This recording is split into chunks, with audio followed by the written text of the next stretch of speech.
It's me again, Isaac Newton. In the 1600s, I was convinced light was made up of particles which I called corpuscles. I really had to duke it out with a Dutch physicist named Christian Huygens, who insisted that light existed as waves. Huygens versus Newton! Waves! Particles! Waves! Particles! And then later, I, J.C. Maxwell, resolved it with my electromagnetic wave theory, saying light exists solely as waves. But as physicists dug deeper into the atom, experiments made it increasingly clear that tiny particles at the subatomic level behave differently than objects in the visible world. A new set of mechanical equations was needed to describe these quantum mechanics. In one experiment, physicist Philippe Lenard was using lights of varying intensities to blast electrons off a sheet of metal. Atoms on the surface of the metal absorb small amounts of energy, causing some electrons to fly off. According to the classical wave theory, the brighter or more intense the light was, the stronger the light waves would be. I've got the light on full power, but the energy of the ejected electrons is next to nothing. But then, when Lenard tried using light with a higher frequency, Holy flying electrons!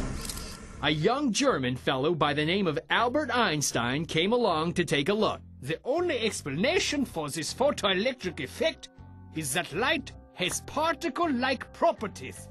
But relying on Planck's constant, I prefer to think of light as small bundles of energy, which I will call photons. It doesn't matter how bright the beams of light are, photons have more energy at higher frequencies, not higher intensities. But Einstein didn't stop there. He went on to say that light actually possessed wave-like and particle-like properties. Now hold it right there, Buster. Yeah, we already said that energy had to exist as one or the other. How can light be both? Not just light, monsieur, but matter as well. Pardon me. The French prince and physicist Louis de Broglie generalized Einstein's principle, applying it to the entire physical world. Electrons, protons, photons, tout le monde. Everything has a dual nature.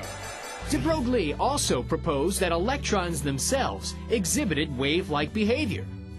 These pilot waves adjust their wavelengths periodically, just enough to fit the electron into a stable orbit of a fixed radii from the nucleus. Only objects of a very small mass, like electrons, have noticeable wavelengths, because Planck's constant, h, is such a very small number.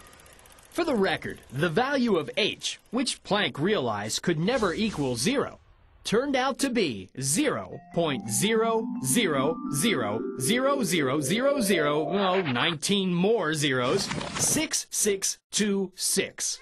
Unquestionably small, but not zero. It took a reclusive mathematician named Paul Dirac to finally settle the particle-wave dispute. Crunching a ton of numbers and equations, Dirac proved mathematically the dual nature of light and matter. Since that time, the wave-particle duality has been free of paradox for anybody genius enough to follow the math. Particles! Waves! Particles! Waves! Gentlemen, please. You're both right.